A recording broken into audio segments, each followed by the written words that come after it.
रहमान रहीम अस्सलाम वालेकुम students, welcome to world of education and welcome to regular classes as well. आज की इस क्लास के अंदर या आज की इस वीडियो के अंदर हम लोग डिस्कस करेंगे लेक्चर नंबर 41 से लेकर 45 तक। ठीक है, 5 लेक्चर इंशाल्लाह हम अपने क्लियर करेंगे, उसी के साथ हमारा सिलेबस जो है वो कंप्लीट हो जाएगा। आपको आई बटन के अंदर ही, मैं ज़रा टाइम देख लूँ रिकॉर्डिंग में, तकरीबन 20 सेकंड पे आपको आई बटन में आपकी फाइनल टर्म की प्रिपरेशन वीडियो जो है वो मिल जाएगी। इसी के साथ साथ आपको दो पार्ट्स, यानी आपका एक पुराना पार्ट है, यानी एक पार्ट 1 है 2024 का, वो भी मिल जाएगा, लिंक आपको डिस्क्रिप्शन में भी मिल जाएगा। स्टार्ट करते हैं जी अपनी इस वीडियो को। हमने क्या करना है, आज हमने बहुत इंपॉर्टेंट कॉन्सेप्ट्स के बारे में स्टडी करना है, जिसके बारे में हम लोग पिछले लेक्चर्स में स्टडी कर रहे हैं, जैसे स्किप लिस्ट था। आज आप स्किप लिस्ट के साथ साथ क्वाड नोड को, एवियल ट्री को और हैशिंग फंक्शंस को जो है वो पढ़ेंगे। सो लेट्स स्टार्ट करते हैं जी अपनी वीडियो को। ओके, हम रिव्यू देखते हैं तो कहता है हमने 3 तरह की जो है ना स्किप लिस्ट के बारे में बात की थी, इंसर्ट, फाइंड और रिमूव। आप इंसर्ट कर सकते हो, देखो लिस्ट में हमने ये पढ़ा था ना, क्योंकि लिस्ट ये आपका पहला है बिल्कुल, जो तकरीबन आप कह सकते हो 1 से लेकर 6 या 7 लेक्चर्स हैं आपके ये, जिसके अंदर आपने लिस्ट के बारे में पढ़ा। लिस्ट एक डेटा स्ट्रक्चर है जिसकी मदद से आप क्या कर सकते हो, आप अपने लिस्ट में डेटा को इंसर्ट कर सकते हो, फाइंड कर सकते हो, रिमूव कर सकते हो। और ये बात याद रखना, लिस्ट जो आपके पास डेटा स्ट्रक्चर है या जो स्किप लिस्ट है ना, उसमें जो इम्प्लीमेंटेशन होती है ना, वो आप दरमियान से करते हैं और आप एक नंबर सेलेक्ट कर लेते हैं। अब जैसे मैंने नंबर लाइन सिस्टम के थ्रू आपको एग्जांपल दी थी, जैसे मैं कहता हूँ जी 14, अब 14 से जो छोटा नंबर होगा वो उसके लेफ्ट वाले पार्ट पे आएगा, और जो बड़ा नंबर होगा वो उसके राइट वाले पार्ट पे जाएगा। Just like minus and positive, यानी माइनस और प्लस। ठीक है, तो ये वो सिंपल सी एग्जांपल है जो आपको पीछे मैंने करवाई थी, तो डेफिनेटली आपको ये सारी की सारी वो एक्सप्लेन कर रहा है। अच्छा, अब देखेंगे क्या है सारे का सारा, हम इसको आज जाके पेंट में समझते हैं। नया टॉपिक आज हमारा स्टार्ट होगा क्वाड नोड। क्वाड नोड को समझने से पहले हम एक दफ़ा स्किप लिस्ट को दोबारा से स्टडी कर लेते हैं कि स्किप लिस्ट में पेपर में, चूंकि ये बहुत इंपॉर्टेंट कॉन्सेप्ट है, पेपर में शॉर्ट क्वेश्चन आ रहा होता है इसके हवाले से। तो देखो आप स्किप लिस्ट को कैसे इंसर्ट करते हो। आप देखो, आप फर्ज करो मैं आपको ये कहता हूँ कि मेरे पास कोई भी नंबर है, जैसे मैं कहता हूँ 12, 24, 34, 45 और 0 और 49। आप ना मुझे ये इंसर्ट करके दो, ठीक है। और ना यहाँ पे लेट्स सपोज कोई भी मेरे पास एक नंबर है, जैसे मैं आपको यहाँ पे दे देता हूँ कि मैं जो इधर खड़ा हुआ हूँ ना, वो मैं खड़ा हुआ हूँ 34 पे। अब आपने मुझे क्या करके देना है, आपने मुझे ये जो नंबर्स हैं इसको इंसर्ट करके देना है। ठीक है, इस तरह का लॉन्ग क्वेश्चन आता है। देखो सबसे पहले 12 है ना, तो अब आप देखो 12 34 से छोटा है, ऑब्वियसली छोटा है, तो ये इससे पहले आ जाएगा। मैं यहाँ पे लिख देता हूँ 12, ठीक है जी। उसके आगे फर्दर देखो 34 है।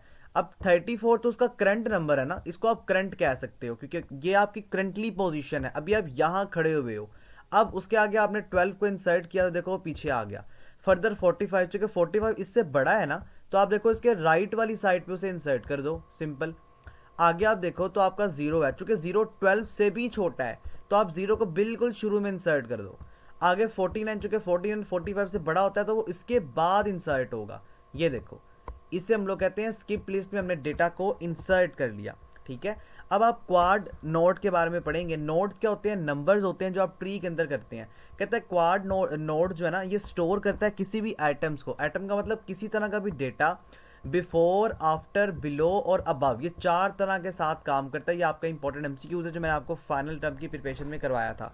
इंपॉर्टेंट पॉइंट ये है कि जो आपके पास एक अनदर मेथड होता है किस सोल्यूशन का, जिसके अंदर आप अपने नोट्स को, अपने पॉइंटर्स को स्टोर करते हैं नंबर्स की फॉर्म में, उसे हम लोग क्वाड कोड भी कह सकते हैं। अब आप देखो इसके पास ना, यानी ये 4 हिंदसों के साथ काम करता है या 4 तरीकेकार के साथ काम करता है। एक होता है इसमें देखो अप, डाउन, लेफ्ट, ये लेफ्ट है और ये राइट है। तो ये देखो इस तरीके से। अब आपके पास कोई भी नंबर है, जैसे आप देखो मैं कहता हूँ जी मेरे पास 2 है। अब 2 से आगे क्या आना है, पीछे क्या आना है, ऊपर क्या आना है और नीचे क्या आना है। तो ये अगर आपके पास इस तरह की सिचुएशन है, तो ये आपके पास क्वाड नोड बन जाएगा। क्वाड का मतलब होता है 4, ठीक है। तो ये आपका वो सारा कुछ है। अब ये देखो, अब यहाँ पे ना ये मल्टी डायमेंशनल अरेज के साथ काम करता है। ये देखो आप कहते हो मैं 31 पे खड़ा हूँ, ठीक है, ऊपर भी 31 है, नीचे भी 31 है। अब देखो यहाँ पे 23 which is the smallest value other than that of 31, 34 which is the greatest value of 31।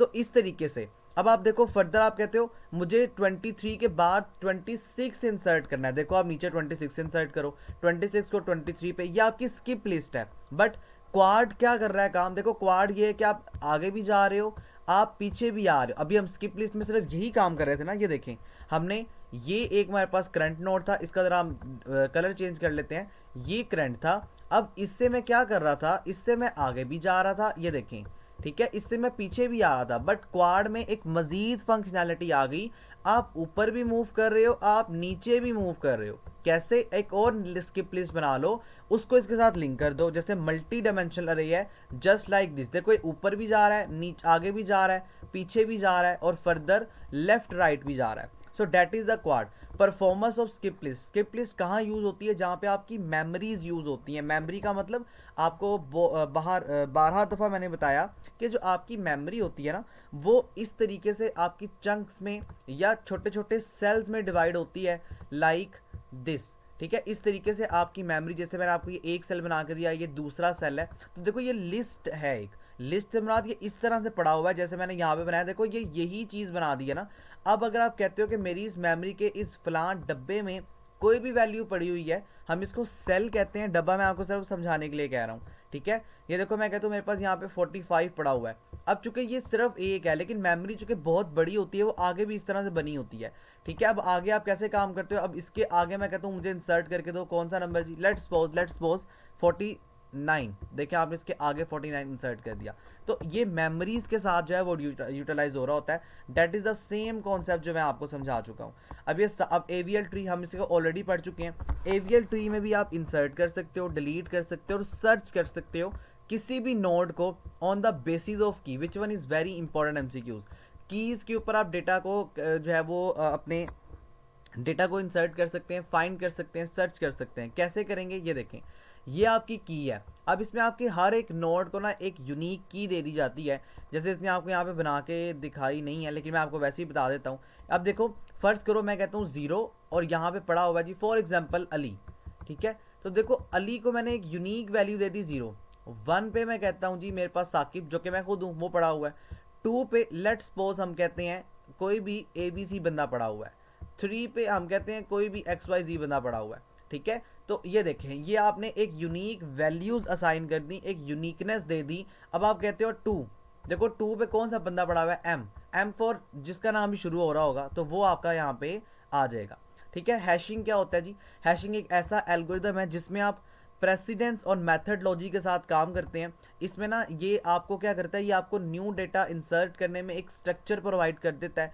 इससे भी आप फाइंड कर सकते हो, इंसर्ट कर सकते हो, रिमूव कर सकते हो। ना सिर्फ आप इसमें ये कर सकते हो बस, बल्कि इसका ये भी एडवांटेज होता है कि इसमें ना आप एक टेबल डेटा स्ट्रक्चर भी बना लेते हैं। जिस तरह एक डेटा स्ट्रक्चर होता है, जिस तरह डेटा बेस होता है, उस तरीके से आप अपने डेटा को फाइंड कर सकते हो। अब ये कैसे काम करता है, देखो इसमें भी एक यूनिक की होती है, आपका हैश फंक्शन होता है और आपकी अरे का इंडेक्स होता है। अरे याद रहे, मेमोरी को अरे कहते हैं, लाइक दिस वन। जैसे ये आपको मैंने देखो अरे बना दी एक, जिसमें 3 सेल्स हैं आपकी मेमोरी के 3 डब्बे। कंप्यूटर की ज़ुबान में हम इसको जो है वो अरे का नाम देते हैं। ठीक है जी, आप आगे फर्दर देखें, ये देखो ये आपको बना के दिखा रहा है, ये आपकी की है, ये आपकी एंट्री है। ठीक है, इस तरीके से आपकी मेमोरी में डेटा जो है वो स्टोर होता चला जाता है। अच्छा आगे देखो, तो आगे एग्जांपल्स हैं। एग्जांपल में क्या कहता है, देखो हैश कोड एप्पल आपने एक यूनिक, मतलब कोई भी आपने नंबर ले लिया और उसको एक यूनिक वैल्यू दे दी 5। अब देखो ये 5 आप किसी दूसरे को नहीं दोगे। इस तरह वाटरमेलन देखो 3 दे दिया उसको, जैसे मैंने आपको अभी अपने नाम्स की एग्जांपल दी है ना, नेम की एग्जांपल दी है, तो नेम्स में मैंने आपको इस तरह की यूनिकनेस प्रोवाइड की है। इस तरह आप मुख्तलिफ देखें तो ग्रेप्स है वगैरह, स्ट्रॉबेरी, मैंगो, बनाना, एक्सेट्रा, कीवी, तो ये सारी की सारी उसने एक आपको यूनिकनेस कीज प्रोवाइड कर दी। कि अब मैं कहता हूँ 8 आ जाए, तो 8 पे क्या पड़ा हुआ है, देखो ग्रेप्स पड़ा हुआ है। इस तरह मैं कहता हूँ लेट्स सपोज 2 आ जाए, 2 पे बनाना पड़ा हुआ है। तो इस तरीके से आपके पास हैशिंग फंक्शन जो है वो काम करता है। देखो ये इंडेक्स होता है, ये जो होता है ना मेमोरी का इंडेक्स, देखो 0 पे इसने कीवी को रखा हुआ है। अब आप यहाँ पे देखो 0 पे पड़ा हुआ है, देखें बिल्कुल पड़ा हुआ है। अब आप आगे देखो 2 पे बनाना पड़ा हुआ है, 3 पे देखें वाटरमेलन है। तो इस तरीके से आपके पास जो है ना मेमोरी के अंदर डेटा सेफ होता है। जैसे मैं कहता हूँ ना मुझे 100 अरे दे दो, यानी 100 इस तरह हम लिखते हैं, तो वो 100 डब्बे ले आता है मेरे लिए मेमोरी के, और फर्दर मुझे क्या करता है उसमें डेटा स्टोर कर देता है, इसलिए वो डेटा बार बार डिस्ट्रॉय नहीं होता, वो एज इट इज़ रहता है। So that is basically called the function. ये देखो आपको बता रहा है कि जब आपने अरे के साथ काम करना है, मेमोरी के साथ काम करना है, तो आपको लार्जर ब्रैकेट्स की ज़रूरत पड़ती है। मैं कहता हूँ टेबल 5 में एप्पल को स्टोर कर दो। अब ये देखो, टेबल 5 में एप्पल को उसने स्टोर किया हुआ है। इसी तरह बाकी सारे के सारे हैं, that is the main similar आपको एक्सप्लेनेशन दे रहा है जो मैं आपको ऑलरेडी बता चुका हूँ। अच्छा ये देख लो, ये इंपॉर्टेंट है, कहता है ये जो साइज़ है इस टेबल का वो ये होना चाहिए, इससे बड़ा नहीं होना चाहिए। ये एक सिंपल सा फॉर्मूला है जो कि आप याद करोगे, लेंथ माइनस वन इसे समीशन कहते हैं। This one sine is called the summation, यानी सम करता है आपके टेबल को। ये आपकी स्ट्रिंग्स हैं जैसे मैं कहता हूँ ना, और ये आपकी लेंथ माइनस वन है। लेंथ माइनस वन का मतलब है कि ये बिल्कुल आखिरी वाले डब्बे से पीछे रहेगा। जीरो का मतलब है कि आपका जो अरे का इंडेक्स है ना वो हमेशा जीरो से स्टार्ट होता है। अगर आप यहाँ पे देखो तो ये देखो, आपका जो अरे का इंडेक्स है, ये बड़ा एक इंपॉर्टेंट एमसीक्यूज है आपका, इसको आप हमेशा जीरो से स्टार्ट करते हो। तो that is the similar concept. आप कहते हो ए बी सी, ए की वैल्यू 65 है, बी की वैल्यू देखो 66 है, सी की वैल्यू 67। लेट्स सपोज, तो ये देखो आप इसको प्लस कर लो तो ये आपके टेबल का साइज बन जाता है। ठीक है, समीशन हम ये निकला है सम से, इसका मतलब सम होता है आपके पास जितनी भी वैल्यूज है आप उनको सम कर दें। ठीक है जी। अब ये सिंपल सी एग्जांपल और एक्सप्लेनेशन दे रहा है जो मैं आपको ऑलरेडी बता चुका हूँ। That is also the same concept. अब ये आपको पावर्स की फॉर्म में दे रहा है, B0, B1, B2 और परसेंटेज टी। ठीक है, अब ये जो परसेंटेज टी है इसका क्या मतलब है जनाब, इसको आस्की के टेबल में और मल्टीपल ऑफ बी में देखें तो ये जो टी है ना इसे टोटल कहते हैं, और ये जो आपको परसेंटेज का साइन नजर आ रहा ना इसे मोड कहते हैं। मोड कैसे फाइंड करते हैं, बहुत इंपॉर्टेंट क्वेश्चन है आपका। इस तरीके से देखो आप, ये देखो ये सारा कुछ इसने मोड को फाइंड किया हुआ है। कैसे मोड फाइंड करते हो, मैं आपको वैसे ही एक तरीकेकार बता देता हूँ, विच इज द स्टैंडर्ड। मैं कहता हूँ मुझे 7 मोड 2 किसके बराबर है वो बता दो। कैसे फाइंड करते हो आप ना, 7 को अंदर रखेंगे, 2 को बाहर रखेंगे, 2 3s are 6। अब आपके पास जो रिमाइंडर बच गया विच इज द जीरो, तो ये जो रिमाइंडर होता है ना ये आपका आंसर होता है, तो यहाँ पे जीरो आ जाएगा। इसी तरीके से इसने पावर्स को लिया, प्लस माइनस करके इसका मोड ले लिया और ये 45 आ गया। तो मोड को फाइंड करने का ये तरीके का होता है। और ये जो टी है ये आपका टोटल है, जब आप इसको प्लस करेंगे तो जो भी टोटल आएगा उसके साथ आप उसका मोड ले लेते हैं। So that is the concept जो आपको यहाँ पे समझाया जा रहा है। 42 में कोलिजन्स आ जाता है और लीनियर प्रॉब्लम्स हैं। ये भी आस्की, अच्छा याद रहे, ASCII stand for American standard code information interchange. ये आपका बड़ा एक इंपॉर्टेंट एमसीक्यूज है, पेपर में बहुत दफ़ा रिपीट हो चुका है। अब आपने कहता है कि प्रीवियस लेक्चर में ये सारा कुछ पढ़ा है इंडेक्स के बारे में जो अभी हम पीछे पढ़ के आ चुके हैं। अब देखो, अब हम एक नया कॉन्सेप्ट पढ़ने जा रहे हैं, डेट इज कॉल्ड कोलिजन्स। ये क्या करता है, ये कहता है कोलिजन टेक्स प्लेस, ये तब बनता है, तब ओकर होता है जब 2 और more keys produce the same index. Collide का मतलब अगर हम फिजिक्स की जुबान में समझे ना तो देखो इसको हम लोग इस तरह समझते हैं कि ये आपके पास एक बॉल है, ये दूसरी बॉल है, यहाँ से इसकी जो डायरेक्शन है, जो फोर्स आपने लगाई है ना वो इस तरीके से, यानी इस एरो वाली साइड पे, और ये यहाँ पे आ रही है। जब दोनों आपस में कोलाइड करेंगी, कोलाइड से कोलाइड निकला है, होपफुली आपने फिजिक्स 101 पढ़ी होगी।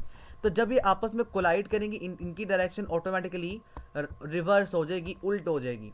तो कोलिजन कब ओकर होता है कंप्यूटर साइंस की जुबान में, तो ये तब होता है जब मैं कहता हूँ जीरो पे कोई चीज़ पड़ी हुई है, बट मैंने कहा जी लेट्स सपोज, मैं कहता हूँ साकिब नाम का भी एक शख्स जो है ना उसको भी जीरो पे रख दो। देखो जीरो पे तो ऑलरेडी कीवी पड़ा हुआ था, जो भी आपका एक नंबर है, एक स्ट्रिंग है, वो ऑलरेडी पड़ी हुई थी, बट आपने उसको क्या किया, उसके ऊपर एक और यूनिक वैल्यू किसी दूसरे नाम को दे दी, तो तब कोलाइड होगा। जैसे आप फर्ज करो 5 पे एप्पल पड़ा हुआ है, अब मैं कहता हूँ जी 5 पे मेमोरी में साकिब भी जो है वो स्टोर कर दो या सेव कर दो। अब क्या होगा, ऑब्वियसली एरर आ जाएगा। इस कॉन्सेप्ट को कहते हैं कोलिजन। अब क्या करता है जी, ये देखो, कहता है हम स्टोर करते हैं अपने रिस्पेक्टिव इंडेक्स में। इंडेक्स का मतलब ये जो 8 9 ये सारे के सारे इंडेक्स हैं। कहता है कोलिजन तब ओकर होता है जब आप एक ही वैल्यू को, जैसे कहता है हनी ड्यू, अब ये 6 पे सेव कर दो। अब आप देखो 6 पे तो मैंगो वैल्यू पड़ी हुई थी, बट उसने एक और वैल्यू स्टोर कर दी, तो कहता है this is not the responsibility of the hash function. ये हैश फंक्शन की जिम्मेदारी नहीं है कि वो डेटा को अरे के अंदर बार बार जाके देखे। तो कहता है इसके लिए आपको क्या करना पड़ता है, इसके लिए आपको ये एक एरर जनरेट कर देता है, और ये ऑपरेटिंग सिस्टम की जिम्मेदारी होती है कि ऑपरेटिंग सिस्टम इस चीज़ से अवॉइड करवाता है। तो व्हेन टू वैल्यूज, ये एक स्टैंडर्ड डेफिनेशन है which is important as the MCQs and as the short question point of view. जब दो वैल्यूज हैश करती हैं यानी कोलाइड करती हैं किसी भी एक सेम लोकेशन पे, उसे हम लोग कोलिजन कहते हैं। ठीक है जी। कहता है वी कैन नॉट से, हम ये नहीं कह सकते कि हैश फंक्शन को यूज़ करो ये आपको कोलाइड का रिजल्ट देगा, बट आप लोग इस चीज़ का ख्याल रख सकते हो।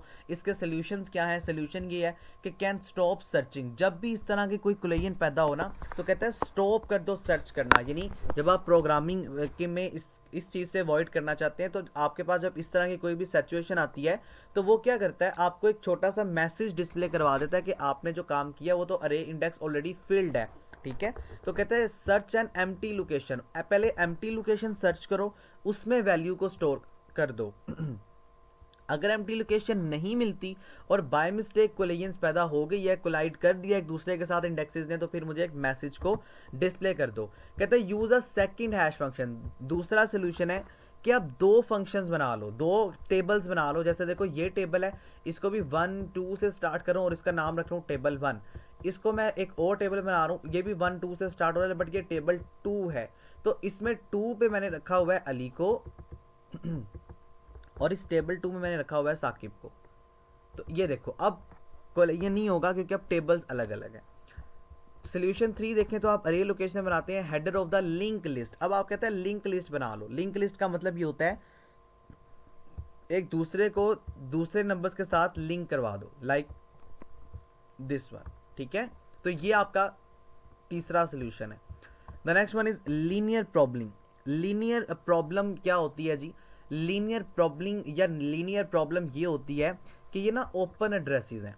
ओपन का मतलब होता है कि first solution is known as open addressing. इसका मतलब है कि आपके एड्रेस ना ओपन पड़े हुए हैं, आपको ये रिजर्व करने की जरूरत नहीं है कि मेमोरी के 0 हिस्से पे फ्लान स्टोर हुआ है तो मुझे तो 0 ही चाहिए। ठीक है, ओपन का मतलब है कि जब आपका कोलिजन ऑकर होता है, बनता है, तो फिर उस पॉइंट पे ये होता है कि आपको आपकी जो मेमोरी होती है ना, वो खुद से एड्रेसिंग असाइन कर देती है। ठीक है, यानी वो खुद से अपने एक नया एड्रेस स्टोर करती है या उसे आगे ऑटोमेटिकली असाइन कर देती है। इसे कहते हैं हैशिंग। ये आपका एक हैश फंक्शन है लीनियर प्रॉब्लम में। अब इसका फ़ायदा क्या होता है जी? इसका फ़ायदा ये होता है कि आप एरर से बच जाते हैं और आपको बार बार इस आपकी जो सर दर्द है वो ख़त्म हो जाती है कि अगर वो उस पर कोई पहले से चीज़ पड़ी हुई है। जैसे आप देखो मेरे पास इस टाइम बहुत कुछ खुला हुआ है। लेट्स सपोज मैं आपको खोल के भी दिखा देता हूँ। ये देखें, अब ये इतना सारा कुछ मेरे पास जो ओपन हुआ है, अब ये मेमोरी के किन किन डब्बों में पड़ा है मुझे तो नहीं पता, बट इसको कौन कंट्रोल कर रहा है? ऑब्वियसली मेरा ऑपरेटिंग सिस्टम कंट्रोल कर रहा है। ठीक है जी, अब ये उसका, अब ये देखें जैसे 142 पे रॉबिन पड़ा हुआ है, 143 पे स्पैरो। देखो अब ये आपस में नाम लिंक नहीं कर रहे। ठीक है, अब इसका ये मतलब होता है कि ये यहाँ पे पड़ा हुआ है। अब लेट्स सपोज मैं कहता हूँ 142, इसमें कोई चीज़ मजीद स्टोर कर दो तो आपका कोलिजन पैदा हो जाएगा, कोलिजन ओकर हो जाएगा। तो इसके लिए ज़रूरी ये है कि आप क्या करो, आप लीनियर प्रॉब्लम को यूज़ करो। यानी इसका मतलब ये होता है कि try to store the data there. आप वहाँ पे डेटा स्टोर करो जहाँ पे वैल्यू खाली है। अब वो कैसे पता लगेगा? तो कोलिजन रेजोल्यूशन स्ट्रेटजी को यूज़ करते हुए आप स्कैन करते हो अपनी अरे को। यानी ये आपका ऑपरेटिंग सिस्टम करता है, आपको कुछ भी करने की ज़रूरत नहीं पड़ती, लेकिन आपको सिर्फ ये समझाया जा रहा है कि इसके ये वजूहात हैं। बीइंग अ प्रोग्रामर आपको ये ज़रूरत पड़ती है याद रखने की जब भी आप एक अरे बनाते हैं तो। ठीक है, तो उस कैटेगरी में अब ये आपको समझा रहा है कि इसका ये सोल्यूशन है। अगर आप कहते हो ना कि मुझे मेमोरी का फलां डब्बा चाहिए, तो उसके लिए अगर वो एम्प्टी है तो हम इसको कोड में भी राइट करते हैं। हम कहते हैं इफ़, अगर जैसे मैंने लीनियर कोड में आपको ये बताया था कि अगर मैं कहता हूँ इफ़ अगर जो हमारे पास अरे है वो है तो मुझे ट्रू कर दो वरना फॉल्स रिटर्न करवा दो। हम इसको स्टैक डेटा स्ट्रक्चर में भी यूज़ करते हैं क्योंकि अरे के साथ अगर आपने खेलना है, छेड़छाड़ करनी है, तो आपको ये देखना पड़ता है क्या आया मेमोरी आपके पास वाकई मौजूद है कंप्यूटर में या नहीं है। अगर तो मौजूद है आपको मेमोरी मिल जाती है और आपको ट्रू जो है वो आ जाता है, यानी मैसेज आ जाता है, और अगर नहीं है तो आपको फॉल्स का मैसेज जो है वो इंसर्ट करवा देता है। That is the same concept जो हम पीछे समझ चुके हैं। अच्छा आगे आप देखो, अब ये देखो ये सिंपल वही कॉन्सेप्ट है, लेकिन इसकी वर्डिंग पढ़ लीजिएगा, ये बहुत इंपॉर्टेंट है जो मैंने आपको एक्सप्लेन किया है।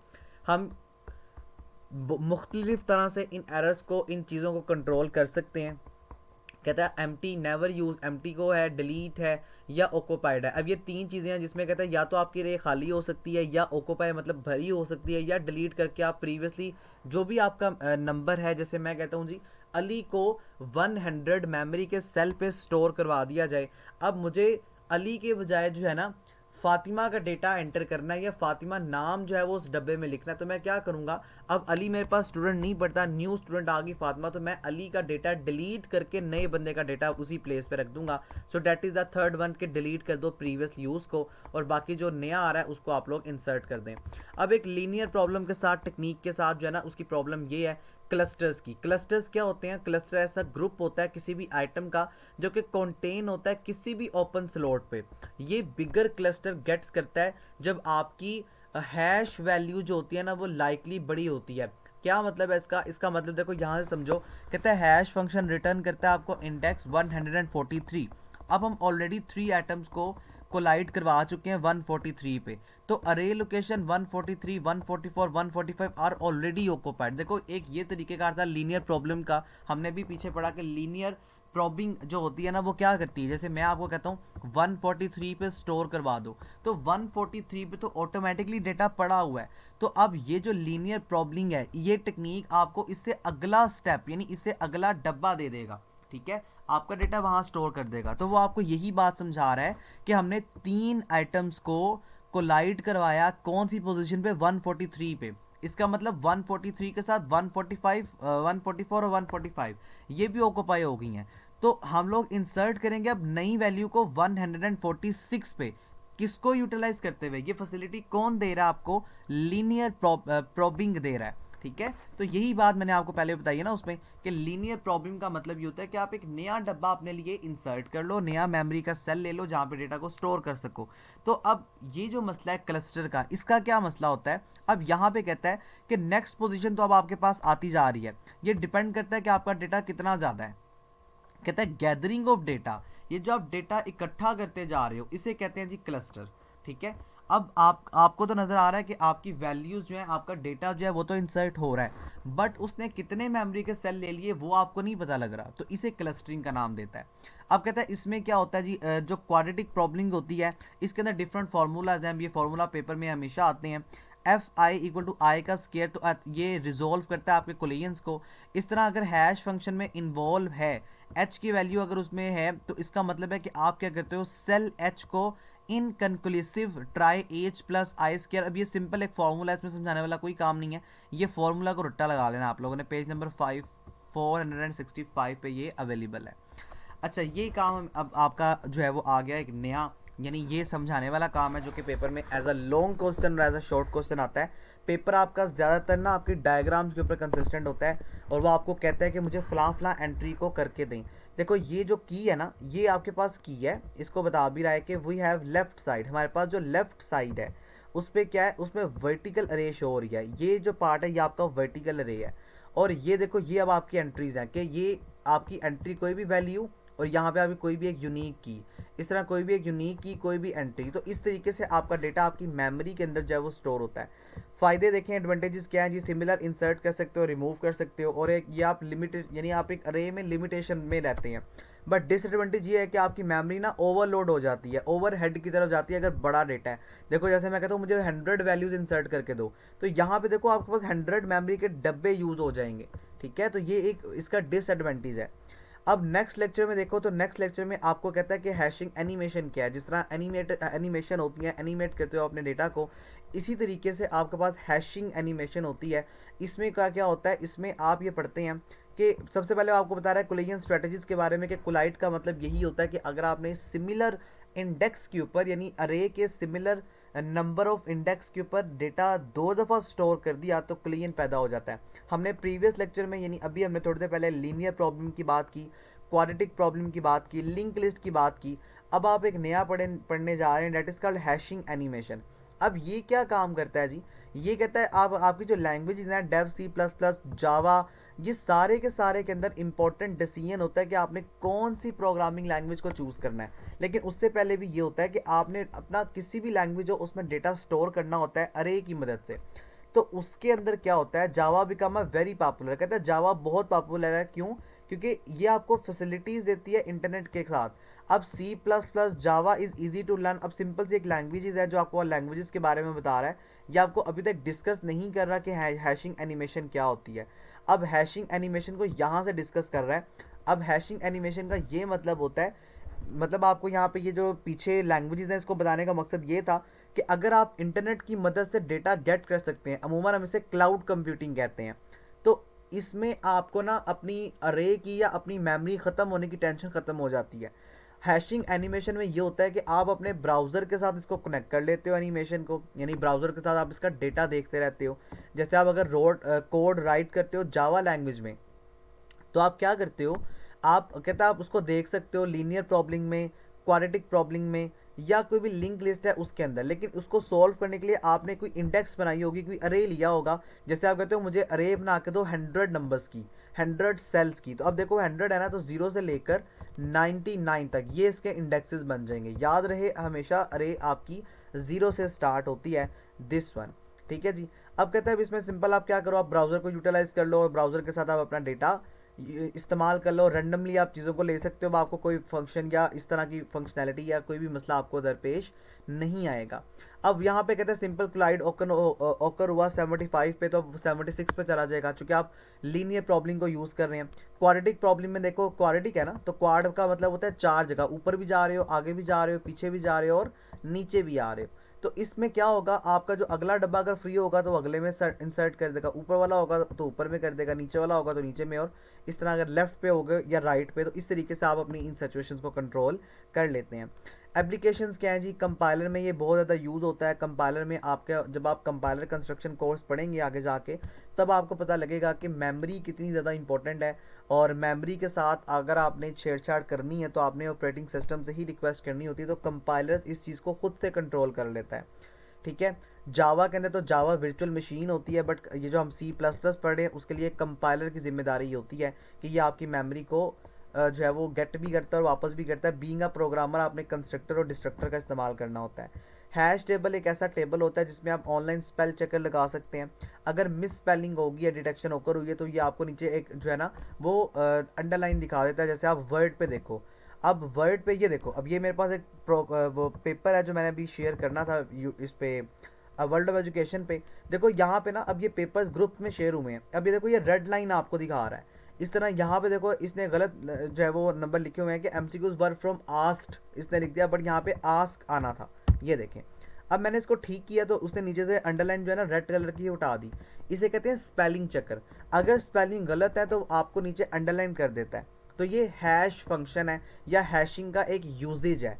आप इसको, और ये बड़ा इंपॉर्टेंट है आपका, ये उसमें आता होता है शॉर्ट क्वेश्चन में कि हैशिंग फंक्शन का यूजेज बता दें। तो आपको practically Dev C plus plus पे दिखाने का मकसद है कि आप लोगों ने इसको इसी एग्जांपल से याद रखना है कि ये एमएस वर्ड में यूज़ किया गया है, ये स्पेलिंग चेकिंग के लिए इस्तेमाल होता है। ये देखो इसने आपको एग्जांपल भी दे दी कि एमएस वर्ड में वर्ड प्रोसेसिंग में यूटिलाइज होता है। इस तरह गूगल पे भी अगर आप गलत स्पेलिंग लिखते हैं तो गूगल भी आपको नीचे अंडरलाइन करवा देता है। तो that is also use the hash function. तो ये एक इसका स्पेलिंग चेकर एक बहुत बड़ा यूज़ है जो कि आप हर जगह पे यूज़ करते हैं। गेम्स जब आप प्ले करते हैं तो उसमें भी आपका हैश फंक्शन यूज़ होता है, क्योंकि उसमें पोजीशंस होती हैं। पोजीशन आप देखो ना कैसे होती है। आप अगर गाड़ी वाली गेम ओपन करते हैं तो उसमें ना इस तरह से एक सर्कल आ रहा होता है, इसमें ना आपके पास इस तरह यूँ बटन्स लगे होते हैं। ठीक है, इस तरीके से। अब ये बटन कैसे काम करते हैं, देखो इस तरह से बटन लगे होते हैं। आप उसको ये आगे वाला यानी ये वाला बटन प्रेस करते हो तो आपकी जो कार होती है, ये जो भी XYZ आप गेम्स खेलते हैं तो वो आगे जा रही होती है।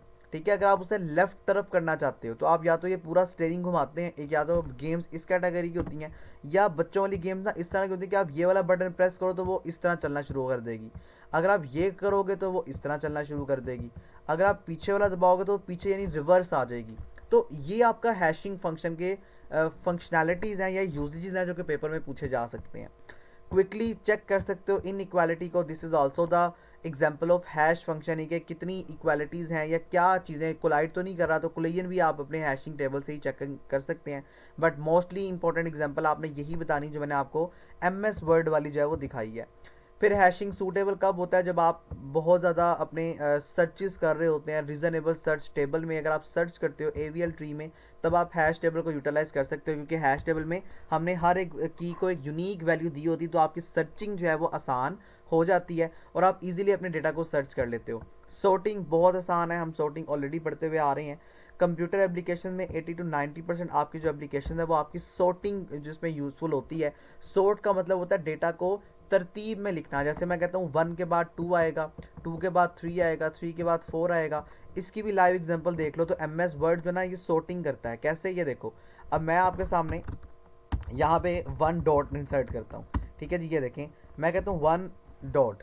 अब ये जो 1 डॉट है ना, अब इसका मतलब है कि इसको सॉर्ट करो। ये देखो, अब मैं 1 डॉट स्पेस, ये देखें, अब उसने ऑटोमेटिकली यहाँ पे ये 3 फंक्शन को इनेबल किया। मैं एंटर करता हूँ 1। अब ये देखें, मैं यहाँ पे कुछ भी एंटर कर देता हूँ, ये देखो ऑटोमेटिकली 2 आ गया। ये देखो ऑटोमेटिकली 3। ये देखें, ये सॉर्ट हो रहा है, ठीक है। अपने आप ही वो चीज़ों को मुझे बता रहा है कि 1 के बाद 2 आना है, 2 के बाद 3। इसे हम लोग बुलेट्स कहते हैं, ठीक है जी। ये आपका सॉर्टिंग है और 80 to 90% आपका डेटा सॉर्ट होता है। अगर ये है, और ये भी पेपर में लॉन्ग क्वेश्चन आता है 28, 5, 10, 7। इसको सॉर्ट करके दो। सबसे पहले आपको पता है 5 आना है, आप 5 कर दो। फिर 7 आना है, आप 7 कर दो, 8 कर दो, 10 कर दो, 20 कर दो। इसको आपने डेटा को सॉर्ट कर लिया। सॉर्ट का मतलब है कि आपने डेटा को एक तरतीब में लिख दिया। So that is the example of sorted. उसके आगे जनाब very important MCQs and short question. ये पूरा के पूरा आप आगे जाके पढ़ोगे फर्दर। एलिमेंट्स होते हैं सिलेक्शन सॉर्ट, इंसर्शन सॉर्ट और बबल सॉर्ट। सिलेक्शन सॉर्ट का मतलब होता है कि आपने ना अपने स्मॉलेस्ट एलिमेंट को सेलेक्ट करना है, फाइंड करना है, फर्स्ट पोजीशन को, स्मॉलेस्ट एलिमेंट को और सेकंड पोजीशन को। ये आपका सिलेक्शन सॉर्ट है, जिसमें आप डेटा को सिलेक्ट करते हो इन मेन आइडियाज़ के अकॉर्डिंग। तो ये आपकी वो एग्जांपल है। लेक्चर नंबर 44 जनाब, इसमें भी वही चीज़ें हम डिस्कस करेंगे। ये बहुत इंपॉर्टेंट है आपका लॉन्ग क्वेश्चन के लिहाज से। तो 41 से लेके 45 हर किताब के वैसे ही इंपॉर्टेंट होते हैं लेक्चर्स, इनको छोड़ना नहीं है। तो सिलेक्शन सॉर्ट, इसका ये देखो, अब ये क्या कर रहा है, सेलेक्ट कर रहा है कि आप फाइंड करो स्मॉलेस्ट एलिमेंट को, फर्स्ट पोजीशन को, स्मॉलेस्ट एलिमेंट को जो कि आपका नेक्स्ट बनता है। जैसे मैं कहता हूँ 1 है, तो 1 से आगे कौन सा स्मॉलेस्ट है, 2 आ जाएगा ना। अब आहिस्ता आहिस्ता अगर 10 पढ़े हुए हैं तो 1 और 2 ही स्मॉलेस्ट हैं, बाकी उसके आगे 10 है, ठीक है। इस तरह आप सेकंड पोजीशन को फाइंड करते हैं और सो ऑन। अब कहते हैं हम इसको डीपली अंडरस्टैंड करते हैं। ये आपका ना MCQs नहीं आता। MCQs मतलब इसमें आता होता है एज अ डेफिनेशन, बट ये लॉन्ग क्वेश्चन मस्ट आता है, ठीक है। तो लॉन्ग क्वेश्चन के हवाले से आप लोग इसको समझ लें। अब देखो, इसमें ना करना कुछ नहीं है, आपने करना वही है, बस इसके स्टेप्स बढ़ते जा रहे हैं। जैसे देखो ये A पे है, अब 19 और 5 इन दोनों में से देखो छोटा नंबर कौन सा है, 5 छोटा है ना। तो 5 को यहाँ पे ले आओ और 19 को आगे ले जाओ। ये देखो ये वाला काम आप लोगों ने कर लिया। 7 और 12 एज इट इज़ पड़े रहेंगे। अब तीसरी तस्वीर में आओ। अब देखो यहाँ पे 5 और ये तो आपने सॉर्ट कर लिया। अब आगे 19 और 7 देखो। अब इन दोनों में से जो छोटा है उसको आपस में एक दूसरे के साथ इंटरचेंज कर दो या चेंज कर दो। अब आपने देखो 7 और 19 को चेंज कर दिया। अब फर्दर आप आगे देखो 19 और 12 इनको आपने चेंज करना है।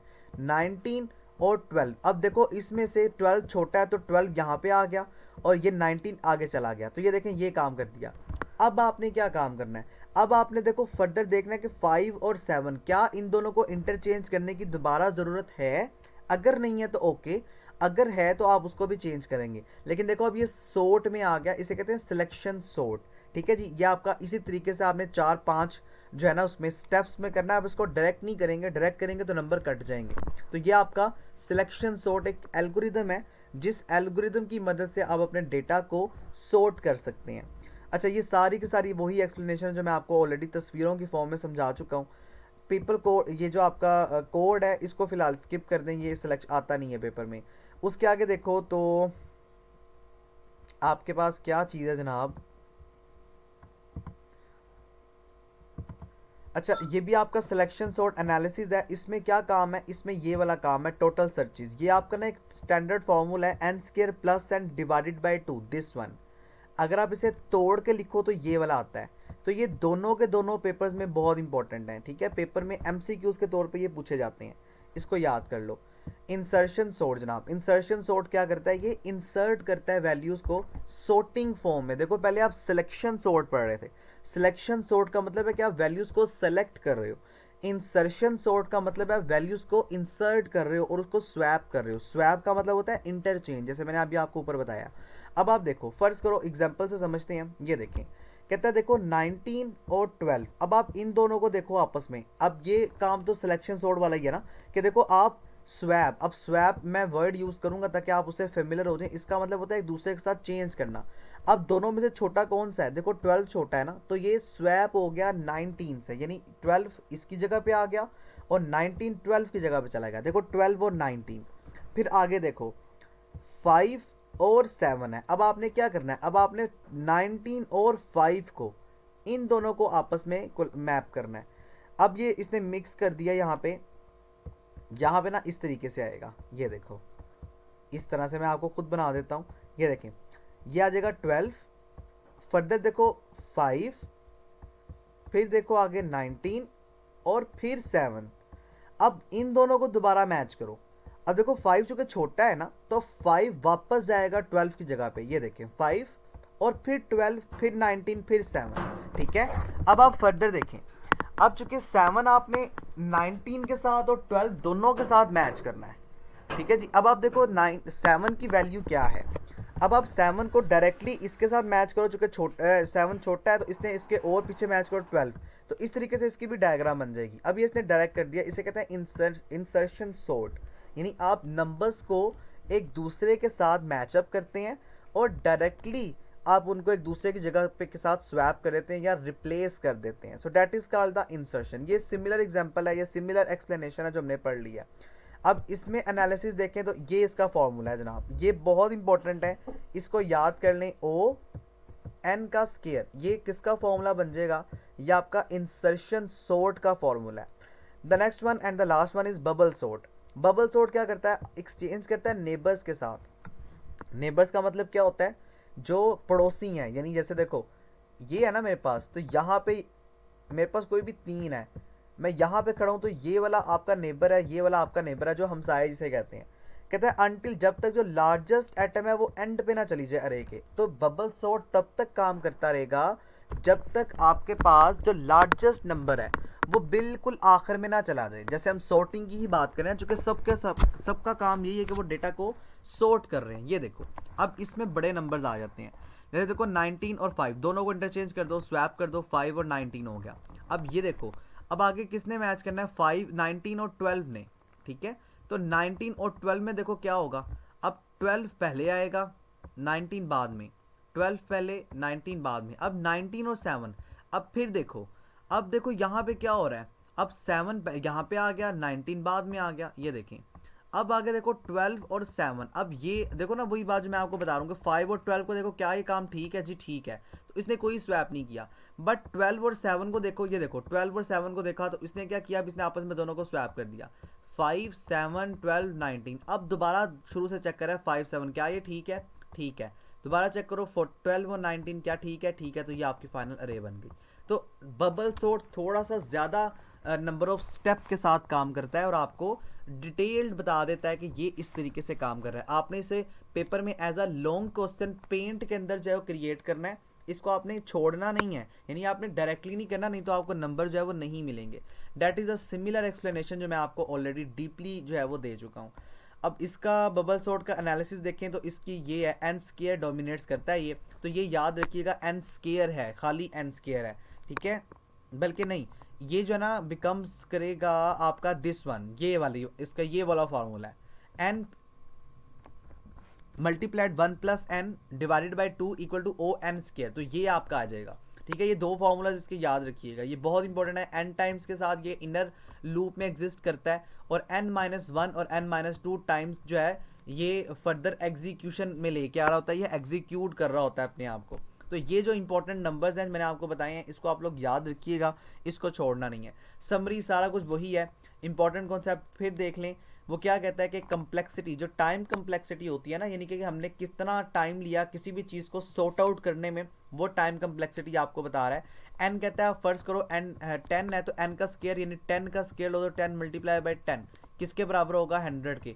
अब ये सिंपल सा एक लॉग वो जो एल्गोरिदम का रूल है, आप सिंपल कैलकुलेटर लेके जाइएगा, एन को लॉग एन के साथ मल्टीप्लाई कीजिएगा तो आपके पास यहाँ पे एल्गोरिदम का आंसर आ जाएगा। That is called the same. अब ये देखो आपको बता रहा है कि ये जो एल्गोरिदम है हम आगे देखेंगे फर्दर आइंदा आने वाले लेक्चर्स में। अच्छा उसने यही बताया हुआ है, वेल डन। लेकिन जी मर्ज सॉर्ट क्या होता है, क्विक सॉर्ट और हीप सॉर्ट। मर्ज का मतलब, ये भी इंपॉर्टेंट एमसीक्यूज हैं आपके और इंपॉर्टेंट लॉन्ग क्वेश्चंस हैं। मर्ज का मतलब होता है चीज़ों को आपस में मर्ज कर देना, ठीक है, यानी आप किसी भी नंबर्स को, किसी भी दो अरेज को आपस में मर्ज कर रहे हो। जबकि क्विक सॉर्ट का मतलब है कि आप डायरेक्टली काम करो, जैसे आपको मैंने आपको सबसे पहली एग्जांपल में बताया था ना डायरेक्टली। और जो हीप सॉर्ट है, हीप एक डेटा स्ट्रक्चर है जिसको आपने पढ़ा है, उसके आप पीछे काम करते हैं, यानी इसमें आप ये होता है कि आप हीप डेटा स्ट्रक्चर के साथ काम कर रहे होते हैं। ये सारे के सारे एल्गोरिदम जो है कंसिस्ट होते हैं डिवाइड एंड कन्क्वेर। डिवाइड का मतलब होता है छोटे छोटे हिस्सों में बांट देना, और कन्क्वेर का मतलब होता है फिर अब आगे फतह हासिल कर लेना। अब अगर आपके पास नंबर बड़े हैं ना, जैसे देखो ये बड़ी एक अरे है, लेट्स सपोज आपने इसको दो हिस्सों में तकसीम कर लो या तीन हिस्सों में तकसीम कर लो, आपकी मर्जी है। 1 2 3 4 5 6 7 8 टोटल 8 सेल्स है ना। आप इसको चार चार हिस्सों में बांट लो, ये देखो एक हिस्सा इसने ये बना लिया, दूसरा ये बना लिया। अब इन दोनों को आपस में सॉर्ट करो, 4 8, ये देखो 4 8 10 12, 4 8 ये इसने सॉर्ट किया एक पार्ट को। दूसरे पार्ट को देखो 2 11 7 5, अब ये क्या आएगा 2 5 7 11। अब इनको सॉर्ट कर लो, देखो अब सबसे पहले 2 आएगा, देखो 2 लिख दिया। फिर 4 आएगा, 4 लिख दिया। फिर 5 आएगा, 5 लिख दिया। तो आपने ना इसको मर्ज सॉर्ट किया, यानी मर्ज से मुराद पहले आपने इसको दो हिस्सों में तकसीम कर दिया, बांट दिया, फिर उसको सॉर्ट किया, और फिर आपस में उन दोनों के हिस्सों को, ये देखो इन दोनों को आपने जो भी सॉर्टिंग वैल्यू निकलती थी आपने सॉर्ट किया, और आपके पास एक फाइनलाइज रिजल्ट आ गया। That is called the merge sort. ठीक है जी। Lecture number 45 which is also consistent of this, and this one is very very important. Long question must paper में पूछे जाते हैं जी। मेक श्योर ज़रा थोड़ी सी वीडियो लंबी होगी या लेक्चर लंबा हो गया हमारा, लेकिन आप लोगों को समझाना ज़रूरी था।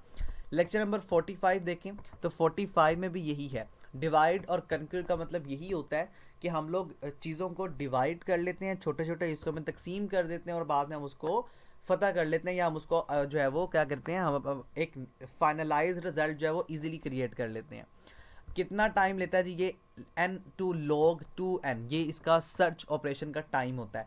ये देखो आपने पहले ये एक अरे बना ली, यानी आपने इसको यहाँ पे, ये ना आपको दो रंग दिखाने का मकसद यही है कि आपको ज़रा समझ आ जाए कि किस तरीके से आपका काम हो रहा है। लेट्स सपोज मैं कलर चेंज करता हूँ, एक आपकी ये है और दूसरी आपकी ये अरे है। अब यहाँ पे देखो, अब इन दोनों में से आपने ना अपने नंबर्स को, जो छोटा नंबर है वो पहले लिख दें, जो बड़ा नंबर है वो बाद में लिख दें। अब देखो सबसे पहले इसको आप जो है वो सॉर्ट करो, तो ये 4 है ना सबसे पहले, तो 4 आपका पहले आ गया। उसके आगे देखो कौन सा नंबर आएगा, 8 आएगा, तो देखो 8 आ गया। फिर देखो 10 बड़ा है, फिर 10 आएगा, फिर आखिर में 12 बड़ा है, तो 12। ये आपकी पहली अरे होगी जिसको आपने सॉर्ट कर लिया, पहला पार्ट हो गया। दूसरे पार्ट में जो डार्क वाला है, सबसे पहले नंबर 2 ही आएगा, तो 2 को आपने नहीं छेड़ा। फिर 5 आएगा, 5 आप यहाँ ले आए। फिर 7 आएगा, 7, फिर उसके बाद आगे 11 आएगा, तो आपने 11 को मार्क कर दिया। अब इन दोनों में से आपने सॉर्ट करना है, तो देखो सबसे पहले 2 आएगा, तो आप जो है यहाँ पे अच्छा जी मर्ज कर रहा है ये 2 को। अच्छा ये यहाँ पे ना ये इसने फाइनलाइज बना दिया है, ठीक है। बट आप ऐसे नहीं करोगे, फर्दर देखो आप ना इसको इस तरह करेंगे आगे, ठीक है। मैं आपको खुद बना देता हूँ। लेट्स सपोज ही हम यहाँ पे खुद ही क्रिएट कर लेते हैं। अब सबसे पहले 2 आएगा, तो आप 2 लिख देंगे। आगे देखो 2 के आगे कौन सा नंबर आएगा, 4, तो आपका यहाँ पे 4 आ जाएगा। फर्दर देखें 7 आएगा, ठीक है। फर्दर आपका 8, फिर उसके आगे देखो तो क्या आएगा जनाब, 10 11 12। ये आपकी फाइनलाइज अरे बन गई। तो ये वो पाथ है जिसको आपको वो तकसीम करके बता रहा है। ये आपका वो फॉर्मूला है जी। एंड अगर 100 है तो इसे डिवाइड और कैलकुलेट का मतलब है कि अगर 100 है तो इसको दो हिस्सों में डिवाइड कर दो। सिंपल आप फॉर्मूला याद कर लो, डिवाइड कर देना 2 के साथ, तो आपको नंबर मिल जाएगा। बट ये सॉर्ट करने का फॉर्मूला है डिवाइड और कैलकुलेट स्ट्रेटेजी का, this one is the standard formula. इसको याद रखना है आपने, एन डिवाइडेड बाई 2 का whole square plus N divided by 2 का होल स्केयर। याद रहे आपने ना नंबर्स ऑफ रोज को या नंबर ऑफ सेल्स को इक्वली डिस्ट्रीब्यूट करना है। जैसे आप देखो मेरे पास 16 सेल है ना, तो 16 का मतलब है आप ना इसको 8 8 सेल्स में डिवाइड कर लो, ठीक है। अगर आप फर्ज करो आपके पास 7 है, तो फिर आप क्या करो, फिर अब आपकी मर्जी, आप 4 और 3 इसमें डिवाइड कर लो, ठीक है जी। या आप 2 2 2 करके भी डिवाइड कर सकते हो, बट हम इसको 2 स्टैंडर्ड यानी दो हिस्सों में हम लोग स्टैंडर्डली डिवाइड कर रहे होते हैं। उसके आगे देखें तो ये अब आपकी वही है, रिकॉल कर रहा है बाइनरी सर्च को। बाइनरी सर्च का मतलब होता है क्या, ये आपके पास एक की पड़ी होगी, यहाँ पे आपकी कोई भी वैल्यू इंसर्ट हुई होगी। ये देखो ये आपके नोड्स होते हैं, इसको लेफ्ट नोड कहते हैं, इसको राइट नोड कह रहे होते हैं। इसको आप सॉर्ट करते हैं, इसको हम एग्जांपल में जाके समझते हैं। इसने आपको एग्जांपल नहीं दी हुई, चलें कोई बात नहीं। मर्ज सॉर्ट में देखें, मर्ज में आपने जो दो टेक्निक सप्लाई की है ना, ये देखें जैसे मैंने आपको भी ऊपर बना के भी दिखाया है, तो इसके अंदर ना आप ये देखो ये वाली, ये आपके पास मर्ज सॉर्ट है। आप दो वैल्यूज को आपस में मर्ज कर लो और उससे आप अपना फाइनलाइज जो है रिजल्ट निकाल लो। So that is called the merge sort. आप मर्ज करते हो, मिला देते हो आपस में, और आपके पास जो है वो चीज़ें फाइनलाइज हो जाती हैं। ये देखें, जैसे अभी मैंने आपको ऊपर खुद करके दिखाया था ना, इसे मर्ज सॉर्ट कहते हैं। अब देखो, कहता है एक ये है, एक ये है। अब इनमें से जो टू है, चूंकि वही बात है ना, टू आपका सबसे पहले आ जाएगा। अब आप जरा इसको अपने माइंड में रखिएगा, यही सेम कॉन्सेप्ट है जो मैंने आपके, देखो 2 फिर 4 फिर 7 8 जो मैंने आपको बना के दिखाई थी, ये मर्ज सॉर्ट है। यानी इन दो से आप फाइनलाइज अपनी एक अरे बना लेते हैं, एक अपना फाइनल रिजल्ट बना सकते हैं। अब यहाँ पे ना आपको समझने की ज़रूरत ये है कि इससे आपका काम ज़रा आसान हो जाता है। तो ये सिंपल आपको वो एक्सप्लेनेशन देता जाएगा और आपको बना के देता जाएगा। ये देखें 2 फिर 4, उसके आगे देखो 5, जिस तरह मैंने आपको अभी करके दिखाया था। देखो फिर 7, अब 7 के आगे क्या आना है, 8 आना है। ठीक है, ये देखें जी 7 के आगे ये देखो। तो ये अब आपको बता रहा है कि इस तरीके से आप अपने डेटा को एक फाइनलाइज फॉर्म के अंदर जो है वो इंसर्ट कर सकते हैं। आप दो हिस्सों में बांटते हो, या आपकी फर्स्ट रे है या आपकी सेकंड रे है, और आपस में आप इसको आपस में डिस्ट्रीब्यूट कर देते हो और आपका पास एक फाइनल रे जो है वो बन जाती है। तो ये वो चीज़ें हैं जो आपको सिमिलर, यही यही सेम है, इसमें कुछ भी नहीं है, कोई रॉकेट साइंस नहीं है। इसको आप लोग याद रखिएगा, जो मैंने आपको समझाया है that is the similar and the same. देखो उसने आखिर तक आपको यही समझाया हुआ है, बट वो आपको ज़रा डीप स्टडी करवा रहा है। ये उसकी सारी की सारी एक्सप्लेनेशन है जो मैंने आपको बता दी है। इसके अलावा इसमें कोई कुछ ऐसा नहीं है जो मैंने आपको इसमें छुड़वाया है। ठीक है, इसको याद रखिएगा। पेपर के लिहाज से ये लॉन्ग क्वेश्चन है और ये काफ़ी लंबा है। ऑलमोस्ट ये आपको बता रहा है कि किस तरह करना है मर्ज सॉर्ट को, लेकिन पेपर में वही याद रखना है जो मैंने आपको बताया है, जो मैंने आपको एक फाइनलाइज अरे बना के दी हुई है। ये आपकी जो है ना वो मर्ज हो रही है और लिंक है। देखो merge sort with link list, तो लिंक करवाते जा रहे हैं आप अपने नोट्स को, दिस वन। ठीक है, तो ये आपके पास जो है ना वो लिंक बन रहा है। तो इसमें ये आपका लिंक डेटा स्ट्रक्चर यानी लिंक लिस्ट भी आप यहाँ पे काम में लेके आ रहे होते हैं। अब ये इसके फंक्शंस हैं या ये इसके फार्मूलाज हैं। फार्मूला है ON यानी n डिवाइडेड बाई 2। ये डिवाइड और कंक्रीट है कि जो भी आपके पास एक बड़ी रे है ना, उसे दो हिस्सों में डिवाइड कर लो। फिर कहता है आप उसे 4 हिस्सों में भी डिवाइड कर सकते हो, ज़रूरी नहीं है कि आप उसे 2 हिस्सों में डिवाइड करो, आपकी मर्जी है। आप उसको जिस भी हिस्से पे चाहो उस हिस्से पे आप उसे डिवाइड कर सकते हो। The last one is quick sort. Quick sort का मतलब है आप इसे जल्दी से डिवाइड कर लो, आपको ना कोई बहुत ज़्यादा स्टेप करने की ज़रूरत नहीं है। उसमें कहता है आप कोई भी एक स्टैंडर्ड नंबर पकड़ो। मैं कहता हूँ 5 मेरे पास एक स्टैंडर्ड नंबर है। कहता है इस 5 के बाद वाले जो नंबर्स है ना, उसको राइट वाली साइड पे ले आओ, जो उसका मेन खुलासा है या जो इसकी एक मेन बात है। ठीक है, इसने आपको डीपली बताया हुआ है, बट आपने करना पेपर में ऐसा ही है जैसे मैंने आपको बताया है। और बाकी जो इसके लेफ्ट वाले पार्ट है ना, देखो जिस तरह नंबर लाइन सिस्टम हमने समझी थी, डेट इज द सिमिलर। कहता है 5 को ले लो, लेट्स सपोज मैं कहता हूँ जी 5। अब अगर 5 से बड़े नंबर है तो उसे राइट वाली साइड पे ले जाओ, 5 से छोटे नंबर है उसे लेफ्ट वाले पार्ट पे ले आओ। तो ये आपका एक क्विक सॉर्ट है, यानी जल्दी से आप इसको इस तरीके से कर सकते हैं। ये देखें, तो ये आपको बता रहा है लो है, हाई है, ये आपका पिवट वैल्यू। पिवट वैल्यू वो वैल्यू होती है जिसके अंदर आप अपने डेटा को इंसर्ट करवा रहे होते हैं। So that is called the pivot value. ठीक है जी, that is the same concept. इसमें भी वही सब कुछ है जो मैं आपको ऑलरेडी समझा चुका हूँ। इसमें कुछ भी ऐसा नहीं है जो मैंने आपको छुड़वाया है। कोर्स का रिव्यू करते हैं तो आपने अपने 5 डेटा स्ट्रक्चर्स पढ़े हैं। 5 डेटा स्ट्रक्चर में आपने हीप डेटा स्ट्रक्चर स्टडी किया, आपने जो है वो ट्री डेटा स्ट्रक्चर पढ़ा, लिस्ट डेटा स्ट्रक्चर को आपने स्टडी किया, और इसी के साथ साथ आपने जो सबसे इंपॉर्टेंट सिलेक्शन सॉर्ट्स एल्गोरिदम है, इसके बारे में आपने इस पूरे लेक्चर के अंदर जो है वो डिस्कशन की है, जो आप अरेज के साथ जो है वो काम करते हैं। So that is the concept जी। मैं उम्मीद करूँगा कि आपका ये जो कॉन्सेप्ट है वो क्लियर हो चुका होगा। यहाँ तक होपफुली आपको सारा कुछ जो है वो समझ आ चुका होगा। Thank you so much. इस दुआ के साथ मैं इजाज़त चाहूँगा कि अल्लाह ताला मुझे और आप तमाम तर लोगों को कामयाब करे। डैट्स इनफ जी, मेरा सफ़र आपके साथ इस पूरे कोर्स में अच्छा गुजरा होगा। Thank you so much. Allah हाफिज़।